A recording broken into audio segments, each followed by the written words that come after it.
Sometimes we make discussions of personal finance way more complicated than they need to be. And your co-hosts fully recognize we're among the biggest offenders. So in this episode, we wanted to try to back away from the technical talk and get things down to a few simple but time-tested principles that everyone can follow to have a healthier and happier relationship with money. Some of the principles we'll share today have to do with your overarching way of looking at money, what it is, what it's for, and how to be the boss of money rather than letting it be the boss of you. Other of the principles we'll share are more just good, proven maxims that, if heeded consistently, will put you in a better financial position than if you just blow them off. Still, other principles have to do with the process of building a healthy financial life.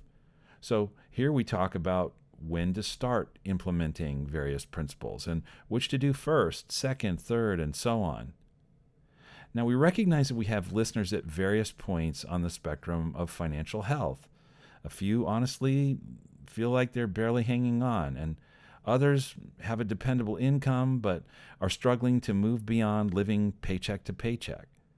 Fortunately, most of our listeners have reached a place of financial stability and are running a consistent surplus, while others are in a position of genuine financial security after years of hard work and prudent spending, saving, and investing. And still others are reaping large surpluses now, available for bigger lifestyle, more speculative investments, greater giving, or what have you. But wherever you are on this spectrum, we believe many of the principles you'll hear today will be relevant and thought-provoking. So stay tuned as we discuss all this and more right now on the Retirement Lifestyle Show.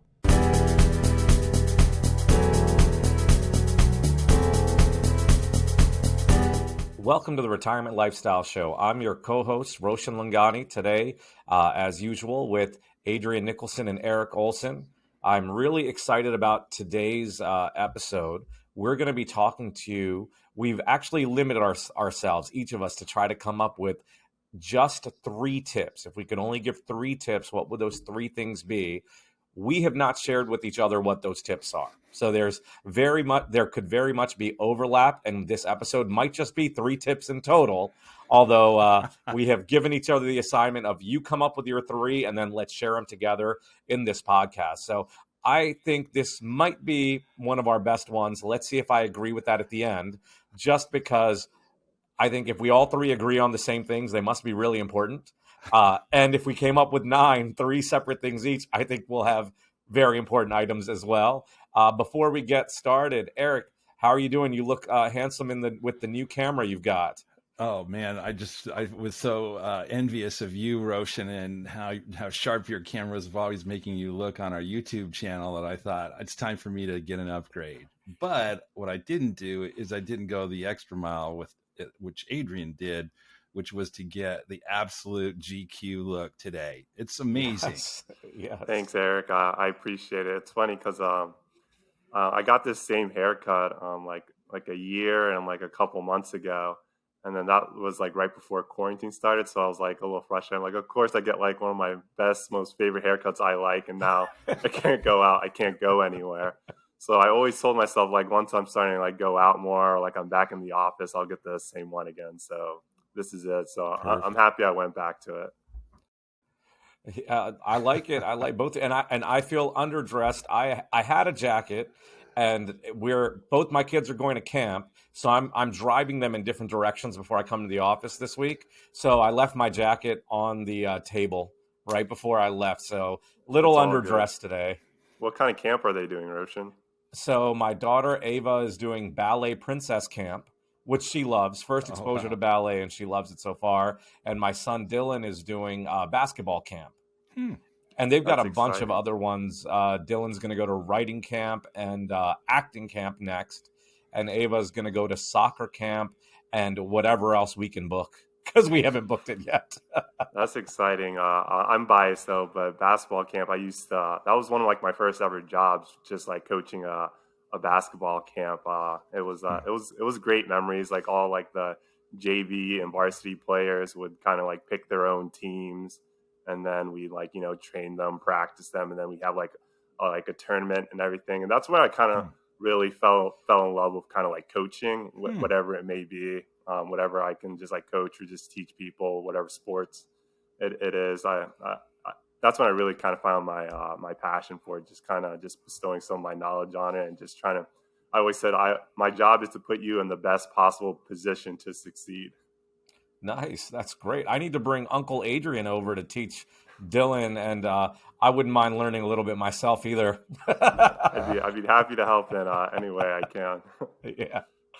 Yeah, that would be great. So, Adrian, why don't you start us off today? Tell us. Let's start with the first one that comes to mind. Well, actually, let me ask you before you start: are they in order for you, or are these in no particular order for both of you? No particular order. How about you, Eric? Oh, I'd say my ideas build one on the next. So yeah, I think there's an order. They're in order. And I have one that I believe is in an order of importance, but you'll actually find that they kind of interlock with one another. So Adrian, why don't you start us off in no particular order? What's the first one you came up with? Okay, yeah. I guess I'll give a little bit of background, kind of a little bit of a story time.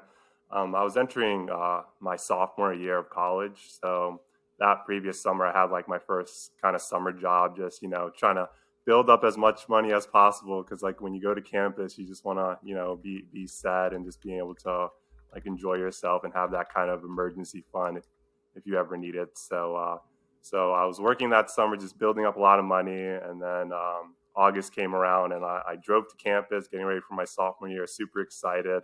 I was always going to see like all like my old buddies and stuff. But my tank was on E, so I had to go fill up my tank, and then it was like $40, and I also wasn't taking as many shifts as I had over the summer. So I immediately knew in the back of my mind, all right, I'm gonna have to monitor, which is my first personal financial tip, monitor my cash inflows and outflows.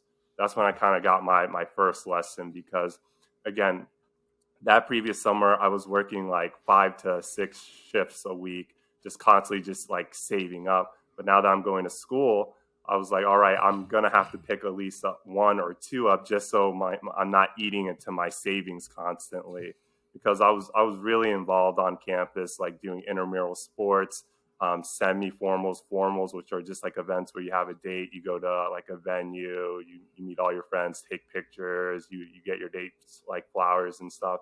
So I had all these events coming up, so I knew that if I just kept spending a lot, just going out, then that would kind of take away from like other stuff I could do. So I immediately knew, like right when I like got into like my dorm, I went on Excel spreadsheets and just kind of ballpark, how much money am I going to be spending every month? How much money am I going to get just working a couple shifts here and there? So I was just really kind of consolidating it and really monitoring it. And my whole sophomore year, I didn't really have any financial issues. I was able to not adjust any of my spending, just was able to monitor it and was able to make it to the end of the year. So that was kind of like my first kind of big tip, to really monitor wherever stage you're at in your life. Just monitor the money that's coming in and the money that's coming out. I think is a really important thing. Can't argue with that one. Yeah, I think that's a really good one. I'm actually going to give my number one because I think that lines up with yours. So yours with monitoring is to know what you're spending, what's coming in, what's going out. Mine, I think, is just actually a step after yours, but it's kind of saying the same thing. Mine is save approximately 20% of what you earn. While I was thinking about this, I had another one that I made a subcategory of this, which is just live below your means, right? If you're living below your means, you're able to save the 20%. So that's kind of, that's why I didn't use them as two separate tips, but ended up making one a subcategory. So the way I picture, Adrian, what you said is you've got to know what's coming in and going out in order to save that 20%. And I imagine that monitoring what's going in and going out is so that you can live at the very least within, if not below your means. Mm-hmm. So I would say these are kind of two separate tips, but at the beginning, I warned the listeners that we may have the same thing. I think these go very much hand in hand. And I'll tell you the reason I put this as the number one tip. I've been asked before at things where I was speaking. When I first started, I would do a lot of speaking at companies. So I'd go in at lunchtime, we would do lunch and learns, and there would be a variety of ages, people who had just started working to people who are about to retire that would attend, that would be in the audience. And I would frequently get the question of, if you could give just one tip, what would it be? And I say, if you save 20%, everything else will likely work itself out in the long run. And then I think about my clients that are financially successful, and I define that as being able to live, being able to stop working and live within your means, being financially independent and living the lifestyle you'd want to live. And I do have a few that got there because they just made a ton of money. But the majority of my clients that got there through saving and managing their spending, or monitoring their spending, Adrian, as you said. So my tip would be save 20% of what you earn with a lot of subtext underneath. Yeah, and I think it'd just be important to mention, kind of going back a little bit, I didn't really boil it down to a T. I wasn't really tracking every penny. Like I said, I was kind of getting ballpark estimates. There were some months where I'm like, wow, I did spend a lot more. And then there were some months where I'm like, all right, I'm kind of ahead of schedule. And I kept kind of like fine tuning and adjusting it along the way, kind of going back to that spreadsheet I had, which really helped. So just kind of starting that kind of framework and like going back and adjusting it and kind of seeing where you're at can really help you boil down to the end result. Well, guys, that is what you both just now have said. There's a gold mine of material in there, and those overlap with some of the principles that I was going to articulate today. So I want to reinforce a few things you just said, draw out a couple principles as well. So number one, Adrian, you developed a plan. You had a plan, as opposed to just having a principle. You had a plan, and that plan, the principle was spend less than you earn. In Roshan's case, it was, and specifically with the margin there, save it, make that so that you're saving at least 20%.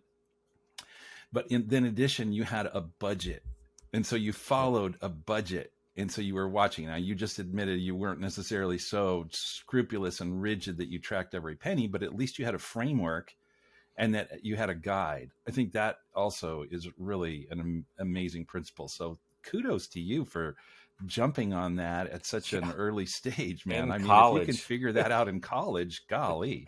Yeah, I appreciate it. I mean, it was a time where, I'm kind of on my own. So it was kind of like my first area into, personal finance, just making sure that I was, doing my best just to stay on track and just kind of learning these things along the way. Mm-hmm.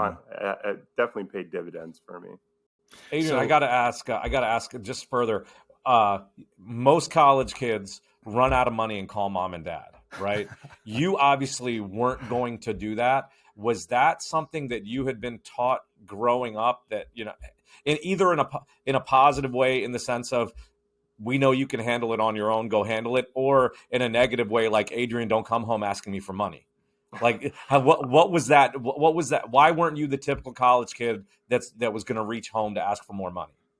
I think it's because I had like a system in play. I think that really helped me. Like, again, it's not like after my summer job, I'm like, oh, I quit, I'm going to go off to school and everything. I kind of left the door open saying, hey, I might need to pick up like a few like hours here and there. So I kind of had that, and I was like saving like crazy. It was like my first real summer job. So that's like the first time I really saw like my savings going up.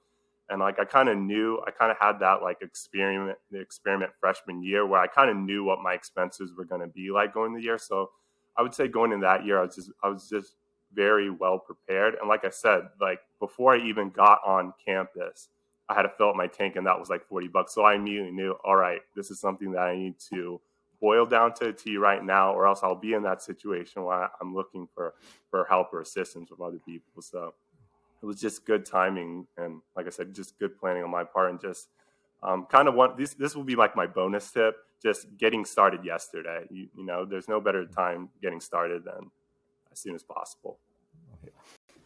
Yeah, and actually, I want to add one thing on before we move on. Then Erik, I'm going to ask you your tip. But when Adrian, when you talk about tracking your expenses, and when I talk about saving 20%, there's another very common statement made, which is pay yourself first. So I just want to make that clear. When I say 20%, it's in line with that thinking of the first bill you pay when you're paying your bills is that 20% to savings. And if you've got to dip into it at some point later on this month, you're not saving 20%. So it's got to be continuing to build that savings. Erik, now I want to go over what's the, and you said you do have it in order. So what's the number one on your list? Well, I'm going to take it out of order because it just dovetails so nicely with what each of you just said. Okay. So I think it helps. I would say it helps to have a framework for your thinking about what you do. So since we've just been talking about budgeting and allocation and so forth, let me talk about a framework. And this framework comes from training that I've had with this group of advisors I've mentioned before called Kingdom Advisors. Mm-hmm. So basically, think about there's essentially 5 uses of money, and I'm going to actually call them 4, reduce them to 4 so they're a little bit more memorable. So, and this fits right in with the budgeting conversation and all the things that we've said so far. So number 1, the framework is live, give, owe, grow. Live, give, owe, grow. And so you spend money on your living expenses, and that can be everything from putting food on the table to taking a vacation to purchasing a car or whatever the case might be. Then there's giving, and different people have different perspectives on that. Some give very little, some give a huge share of their income. Then there's owing, and in this case, you owe in 2 ways. You owe on debt because you pre-committed to certain spending because you borrowed to purchase things ahead of having the savings to do them. But you also owe taxes. And then finally, in terms of growing, you have that margin. In your case, Roshan, you had said that 20% that you allocate towards savings. So everyone, if you think about your spending, and actually it might help you to take a spreadsheet or take a sheet of paper or something like this and catalog all the different kinds of spending that you do or flows that are flowing out from you, and see where they fit in each of those things: living, giving, owing, both taxes and debt, and then growing, and see if you're in balance. So you might look at that pie chart and say, hey, we're doing great. We're not loading up on debt. We're not sort of mortgaging our future. Instead, we're saving for those future goals, et cetera. And so we have that much more capacity for saving or for living or for giving. Or it might be you look at the taxes that you're paying, and you probably need to sit down with somebody that can help you navigate whether or not there's a way to pay fewer. But at the same time, if you're paying taxes, that's a good sign, right? Because it means you're earning something. So it's a signal of good provision on that side. So within those, then each of those has a certain role to play, I would say.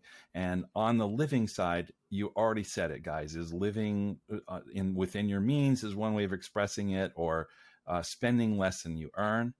On the giving side, I would say that since, in my perspective at least, if you don't have a perspective on money and its role that it can play, not just in a functional sense, but also from a heart sense, then you probably haven't thought quite enough about money, because having a clear perspective on what money is will help just guide so many of your subsequent decisions. I think giving in particular plays the role of breaking the hold of money on you.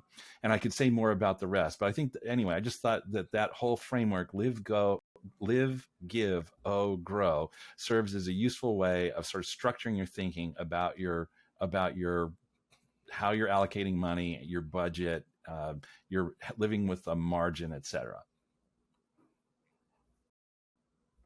I mean, I love that. I feel like you snuck in 4. No, I do like the concept. The uses of money: live, give, owe, and grow. That's great. It reminded me once I think it was my first or second year in the business, and I was it had to be my second or third year. I was a manager, and I had an advisor come to me, and he had a client that was breaking even every month. They were currently saving towards retirement. They were just short. And he said, well, if I tell them to stop giving money to their church, they'll have enough to to save for their retirement. And Eric, you and I are laughing because I remember speaking to him for like an hour saying, you can be honest and tell them that, but I think you need to look for alternative solutions to present when you go to that meeting, because I don't think they're going to say yes to you at the end of the day. And he just was he was an engineer, so very logical, right, as opposed to emotional thinking. He was like, but this makes so much sense, it's so easy. So but I like that, live, give, owe, and grow. And as we keep saying, things aren't necessarily in any particular order. I don't think that is either, right? It's based on the individual. That's right. Yeah. Excellent. Either of you want to go on to your next one, or should I jump in with mine? I can go on my next one if that's cool. Yes, go ahead, Adrian. Okay, perfect. I'll give a little bit more background on this, but again, this next tip, it's creating short-term and long-term goals, I think, is really important. I'll kind of give more background how this kind of tailors into personal finance. So exiting my sophomore year, kind of like a big thing is, or like a common thing would be you live on campus freshman and sophomore year, and then junior year you move off campus. And that's kind of that was kind of like my short-term goal, ending my sophomore year, just move off campus, kind of experience what it's like to have bills, like have your own room, have like kind of your own home, even though I had other roommates, kind of just getting used to that, like kind of living on your own aspect, and just building up like my cash reserve, kind of just taking that big step into adulthood where I'm like really like on my own and just developing a routine and just kind of like sticking to it. So that was kind of like my short-term goal. And then my long-term goal was, before college ended, I wanted to take like a really nice vacation, because you're spending so many hours in the library, you're spending so much time like going to classes, taking tests, like networking, meeting people, and just you want to at least have one, if not like multiple memories where you do something kind of spontaneous, something out of there. So my long-term goal was just to take a vacation. I was planning to do it outside the country, but I still never have left the country yet. If people don't count Puerto Rico, because that's a U.S. territory. So luckily, though, I completed my short-term goal where I did move off campus. I was starting to pay bills. I was starting to build up my cash reserve, and I just kept knocking that out. And it kind of, I guess the kind of like thing that I want to kind of, the theme that I want people to get is I was knocking out these short-term goals of really living on my own. And that kind of motivated me more to achieve that long-term goal where, I'm kind of getting in a stable position where I can probably take that long vacation, and kind of motivating me more where I'm knocking out these short-term goals. I can finally take care of this long-term goal. And then that's when me and some of my friends, we went to St. Thomas, and it was one of the best memories I ever had. So the kind of the theme of just creating short-term and long-term goals, where it's, some people like get wrapped up in, I have all these goals in the future, these like long-term goals, I want to do this and that, where there's pieces that you can do along the way that can help get you to that position, or help motivate you, or help push you, where you're knocking off things on your checklist that can kind of lead you into that position. So kind of creating short-term and long-term like personal financial goals are a good step to kind of creating that kind of like backbone and that structure that could really pay off in the future. I like that one, Adrian. First, I'd like to say you went to a U.S. Virgin Islands, so you still haven't left the country. Yeah, I still haven't left the country, but it was kind of tropical enough where I'm like, you know what, this will count in my book. Yeah, I mean, I haven't been there, so I want to go. I just thought I'd mention that, but I really like what you said. There's something you didn't say that you did also that I think is equally as important. You said create short and long-term goals, and then you had said you could see yourself knocking them out, which meant you were tracking it, right? Creating short and long-term goals that are measurable and that you can track, which is what you were doing. You didn't mention it, but I thought it was important because whenever I would go to these speaking things, I still mention this when I do dinners, just how people will have New Year's resolutions, and I think the number is 70% of people give up in the first month, right? And then when you actually ask what the resolution is, it's usually something broad in general that they don't or can't track. Like the one I use is get in shape, right? You can't. How do you define get in shape? Or the old joke could be the shape you were going for was round, right? So either of those, like get in shape, is just not good enough. You need to define how much you can lift, how fast you can run, whatever it is. And it sounds like you did that. So I really like that, short and long term goals. And I added the fact that you were tracking it as well. Erik, how about you? Anything to add or share with what Adrian just went over? Well, I just love, Adrian, that you are drawing lessons from your own experiences. I love the autobiographical character of your learning. It's great. I should have given more reflection on some of these things. Well, and it's also great that you learned these things on your own. It sounds like you were very much self-taught. Was anyone in your ear helping you, or is this something you read in a book? Did you just figure it out by yourself? How did you figure this out? This was also sophomore year, correct?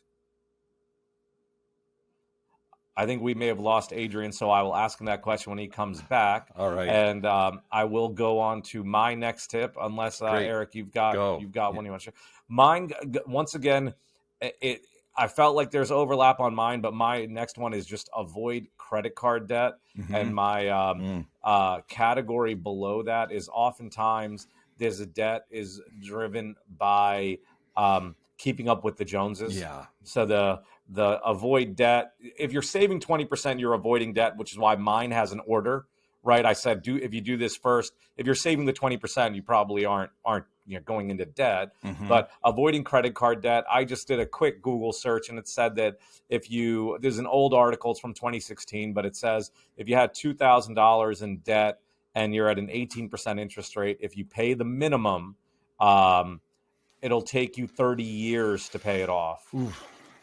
Right. So the thing with avoiding debt is not only does it hurt you with that additional bill, it stops you from saving and building that additional savings. Mm-hmm. So it has multiple impacts. And I heard someone who was I wish I could remember who it was or the exact quote, but it was something to the effect of, do you really want to pay $20 for that $3 cup of Starbucks coffee? Because you're putting on a card and then paying minimums over time. Mm-hmm. Wow, that when you put it that way, yeah, it's crazy. Anything to add or any thoughts on that? If not, feel free to jump in with your next one, Erik. Well, so my next one actually, Roshan, does build on what you just said in a way. It comes back, which would have been my first point if you hadn't created such a great opportunity, both of you, to respond with your first points. But it is to have to be very clear about what it is that you believe about money and what it is that you believe about your relationship with money. Because if you have that, you're less likely to just succumb to certain patterns that are, or at least patterns that you observe around you, and not have a principled basis for doing those things. So, for example, let's say that you are an Epicurean, and so you think about the purpose of life is pleasure. So then, in all likelihood, you're going to say, I'm going to allocate as a large share of my resources towards experiences and toward pleasures and comforts. And probably that's going to take priority over some of those other categories in the live, give, grow categories or framework that I talked about. On the other hand, if you look at perhaps money as a form of security, and so you look at it as you feel deeply insecure and uncontented if you don't have a massive amount of wealth to serve as a buffer against the uncertainties of life, then you're probably going to press ahead into the growing part by saving. And by the way, I'm a big believer in saving, but I also recognize that it's conceivable that you could go too far in that direction as well. So I would also say a lot of my clients are faith-based, and we've talked about some of that before. In this case, if your thinking is, well, what money isn't really this isn't well, let me put it differently. Money itself can become, I'm not saying it always is, but can become such an object of a person's desire that it becomes actually an object of worship. And what does that do to your heart if it has become that for you? So in a sense, do you make good decisions in with respect to money if it has taken on that sort of preeminent position in the things that you value? So I think part of the secret to contentment in life, as opposed to discontentedness and fear and worry and uncertainty about money, is if you can say, it isn't the ultimate source of happiness. Does money contribute to happiness? Yes. Poverty is not a happy state. We want people to flourish and prosper, believe me. But it can also be such something where beyond the point of flourishing and prospering, it can become distorting as well. So having a perspective on money, I think makes it easier for you to make long-term decisions within your planning framework about what you want to do and what you want to accomplish, and takes enormous amounts of stress out of that planning process. Yeah, that's a great one, Eric. And it reminds me of the podcast that we recorded, the financial finish lines, kind of just giving a quick kind of piece in that episode as we discuss how important it is to set some financial finish lines in your life, where if you're kind of always in this continuous, save, invest, and you don't have those kind of like goals in mind, or those certain like milestones in life, you could probably be spending a good chunk of your life or your retirement not really like enjoying or reflecting on some of the accomplishments that you made, or what's kind of the next step after I hit like my first $1 million. What happens after that moment? What are some other areas in my life that I kind of want to maybe go back to or focus on a little bit more, because I've just been in this kind of constant, save, invest, grow, kind of having those certain like milestones and areas where you can kind of check in and just see where you're at can be can really help you take that inward and outward look. That can be I had a professor in grad school who said something one time that was just one of the wisest things I think I ever heard someone say, which was, there's nothing so practical as a really good theory, because it guides all of your subsequent thinking about what to do next. So can you kind of explain that? I was kind of confused. It sounds like a really great quote. It looked like Roshan got it, but I'm going to be honest, that went over my head. And his point was, but if you have a great theory, then it has all sorts of very clear practical ramifications. And so if you're trying to solve a practical problem, start with a good theory about how to approach that problem. And so I think the same thing is true here in this. If you have a theory of money, it's not merely sort of entertaining yourself with useless, impractical reflections. Instead, its purpose is to have a practical framework or set of perspectives that can drive your thinking. So, for example, let's say, I think a useful perspective, at least faith-driven people, I think particularly would say, I don't really own this money. I'm a steward of this money. So it's not mine to spend strictly on, this or that. Instead, I have to ask, well, if I'm a steward of this money, then what's the actual owner of this money? What's their purpose with this money? And so I'm not saying every listener here has that sort of same perspective, but it's an illustration of having a principle or a perspective or a theory that can then guide what you decide to do with the money that's under your control. I want to go back to what really both of you touched on and just share a story. With Adrian, you had mentioned people just sort of constantly saving and focused on that, but not sort of taking a break to enjoy some of it, like what's going to happen. One of the things I love about our work is I work with a lot of people that are older than me and wiser than me. So I get to learn from them. I have a client whose husband passed away about a year after they retired. They got to take one really nice vacation together.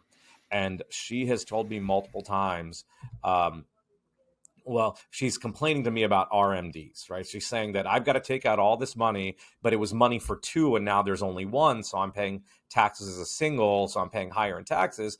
But what she said is she wished they had taken more vacations together, right? That was their plan. They didn't know he was diagnosed with cancer, passed away completely unexpected, so you couldn't plan for it. But she says she just wished they had taken more trips and enjoyed it a little bit more along the way. They've created a lot of wealth. She now, one of her most favorite activities now is donating that. So she actually donates a lot, and that's what she enjoys with spending her money. I very often will have conversations with her about spending more because she's created what Warren Buffett called the snowball, which is what he was titled one of his autobiography, which is or biography. I don't think he wrote it. I think he just joined in. But the snowball, where you've got enough that your money's growing at a faster rate than you're spending it. And so that's continuing to be the case for her. But how this once again goes back and relates to what you said is I actually think this is one of the most difficult things when you're planning financially is what should I spend now versus what should I save? And you both mentioned multiple times having a plan and creating this. And I think that had they had a plan versus just saving earlier, they would have then taken those vacations, right? Because the wealth they've created is more than 2 or 3 times what they would need for their retirement. They just never knew that. And they're essentially Depression era babies. So they've always been focused on save. So to our listeners, this is not one of my tips. I'm just jumping on Erik and Adrian's tip. But we are planners, but the value of having a plan, I say that to everyone. I just met with someone brand new who said, we didn't ever think we had enough money for a plan. And my response was, I believe everyone needs a plan because it's about living optimally with what you have.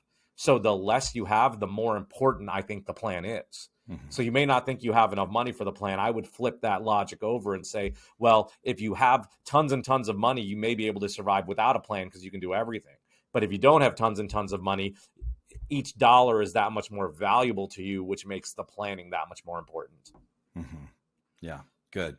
Well, Roshan, I'm glad I'm not the only one who abused the opportunity to have more than 3 points. Yeah. Well, I snuck it in under both of yours. No, great points. Well, I'm looking at the list. I could, Adrian, why don't you go on to your last point that you have? Sure. Yeah. Awesome, Roshan. My last one is kind of one that I'm trying to fine tune, and I'm kind of coming up with on my own. I really don't know the best way to describe it, but I'll just kind of jump right into it. Just see how technology can play a role in your finance. I think that's just really important.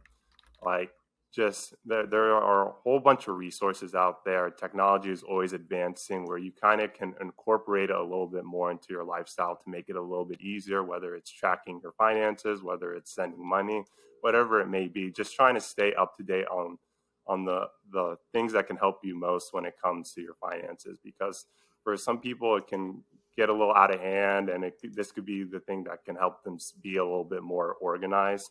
There's a bunch of resources out there. The internet is kind of infinite and never ending, where there's a whole bunch of resources you can look into, podcasts, videos, whatever it may be, to kind of help you learn more and help you create more strategies. And it's just growing more and more every day. So kind of seeing, or just kind of, you might have a set plan, or you might be doing things a certain way, but try and see the ways that technology can kind of help you make your life a little bit more easier when it comes to your finances, because it can be a very complicated Adrian, area. When you say technology, are you referring to resources that you can learn from, or are you referring to using more technological tools to like better budgeting software? When you say technology in general, what are you thinking of? Kind of both. Like an example would just be just like now that we have apps, you can just check your balance, whatever it may be. Some apps are good enough where they can track your spending and put it in certain categories. So you might not know what your expenses are, but if you just download like a certain app, it would be able to track it for you. That could just be a good starting place. Just knowing that there's a lot of tools and resources out there that are constantly growing, becoming more advanced, can really help people when they're just getting started in this or just trying to figure out how to track it. I like that one. I definitely did not think of that one. I'd mentioned we would have overlap. I think that's a great one that I didn't think of at all. It's just maximizing the technology that's available now. It's the advantage to having 3 different age groups on this. That's right. I like that one a lot. That's one I need to incorporate myself. I definitely have the apps, but I'd say there's room to use more of the technology available. Yeah, exactly. And then, like I said, also just there's so much like resources out there, free material that you can just use to help you learn. And if you're really interested, you want to take a deep dive, it can be never ending. So just kind of if you're getting started out, just kind of go to different resources or talk to a third party or get somebody's input is also another route you can take as well. Whatever helps you kind of get started. Yeah, and I just want to dovetail on that too. Because that same financial technology, or what we call fintech, has made its way into the advisor space as well.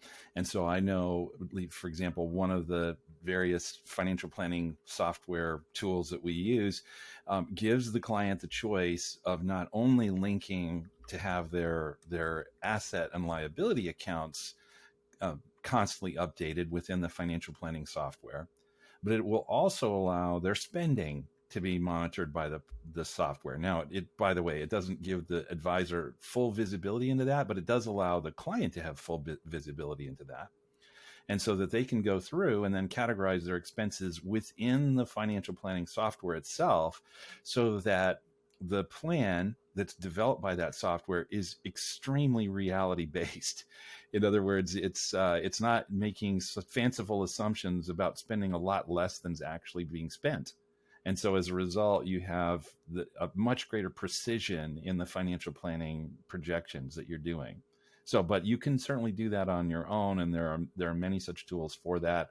We're not here to endorse one or another, but I have just such an app on my phone, which tracks every penny that's going out the door except for cash, and I try to make sure that I put cash in there as well as everything that's flowing in, so that we're not again working from sort of rough approximations. We can really get precise about seeing where the money is going. And so, anyway, great suggestion, Adrian, about technology. I like it. Yeah, I like it as well. I need to do this. I still use a spreadsheet.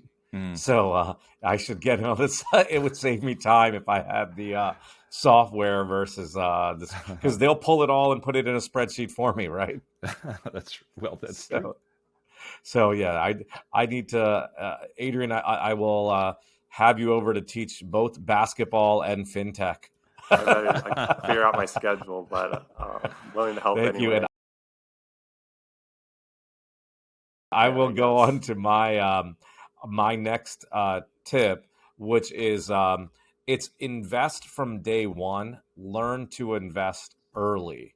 So, and the reason I put it that way now is because, especially with it actually works well with your fintech thing, with the financial technology available now, you can literally buy a fraction of a share of stock for $1 now, right? They won't even charge you a transaction fee. So I think there really isn't an excuse to start early. And when you start early, we've talked about our investing philosophies, how we've gotten there in previous episodes. But I believe you've got to learn what type of investing suits you, and that takes time. And unfortunately, there will be mistakes made along the way. And the sooner you can make that mistake and move on, the quicker you'll be able to find what works for you investment-wise. And the sooner you figure that out, you can take advantage of compounding, and it will be worth a lot more money later. So hopefully you learn those lessons with small dollars early versus with big dollars later. So here's maybe that my next point dovetails with that, but I sort of have a slight bit, I guess, a question if you wouldn't want to qualify that at all. Please. So because I think of people as in a spectrum of financial situations. So you have some people who are just really struggling, and they're barely making it. Then you have people who I'd say are surviving, living paycheck to paycheck. Then I think after a point, you reach a point where you actually have some stability and some positive cash flow. So at what point, and it goes up from there. So at what point in there would you introduce investing?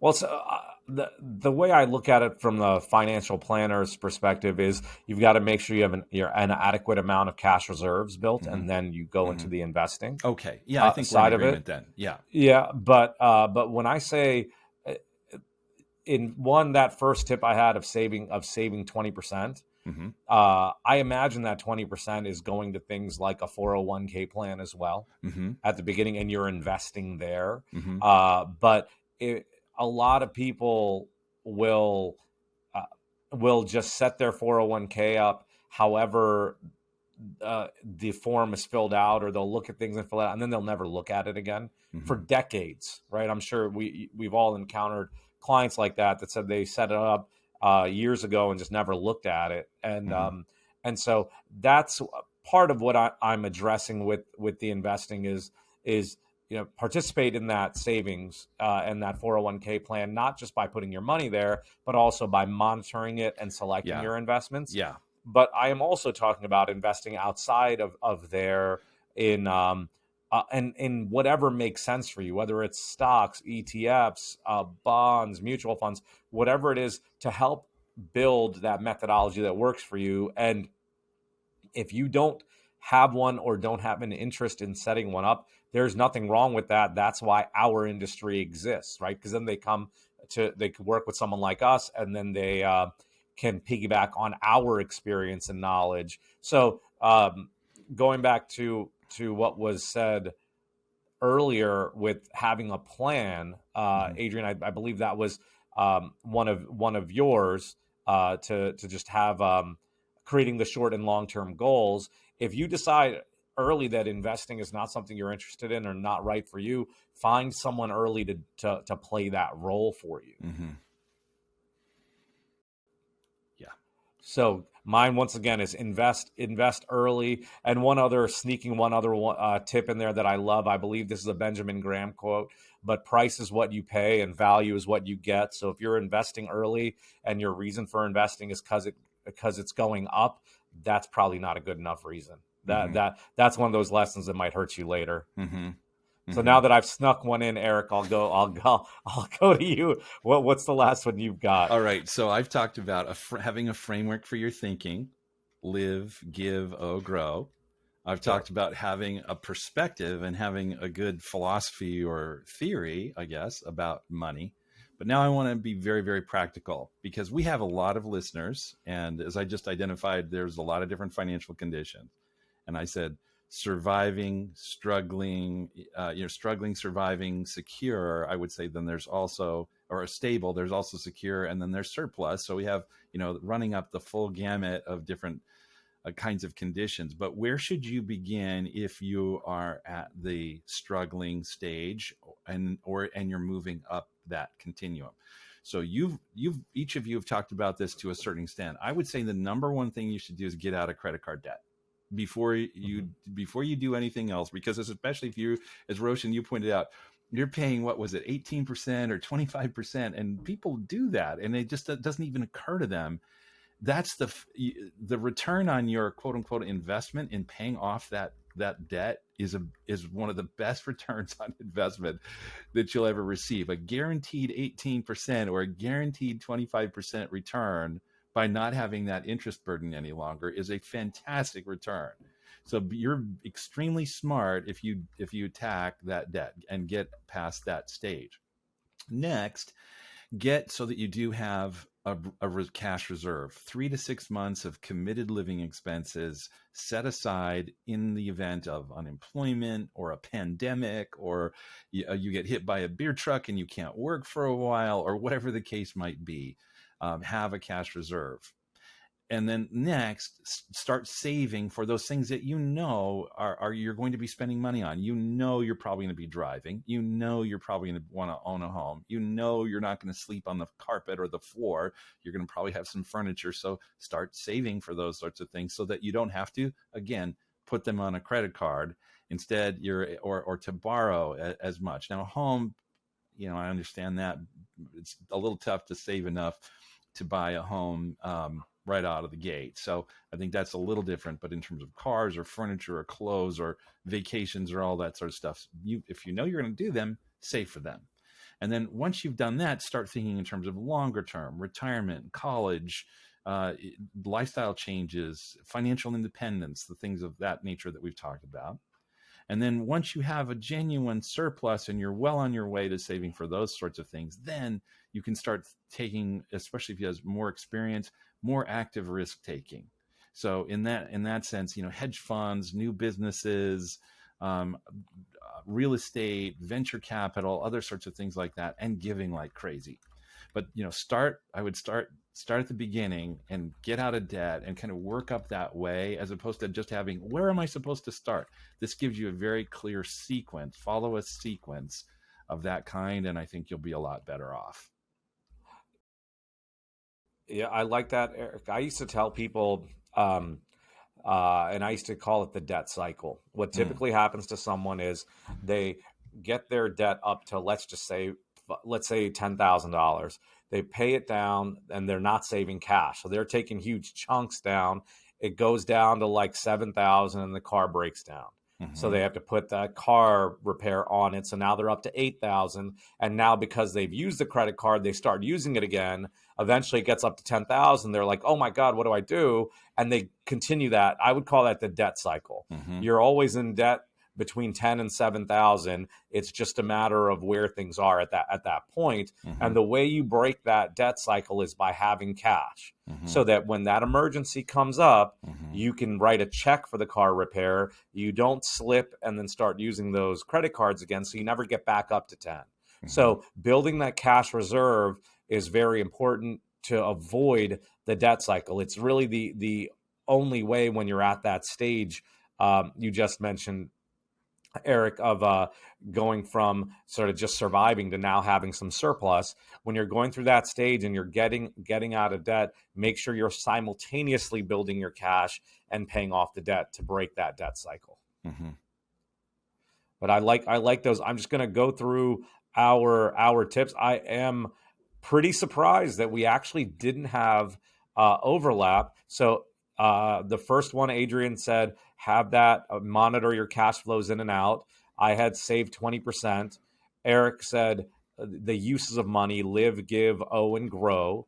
Then Adrian mentioned creating short and long-term goals. I talked about avoiding credit card debt.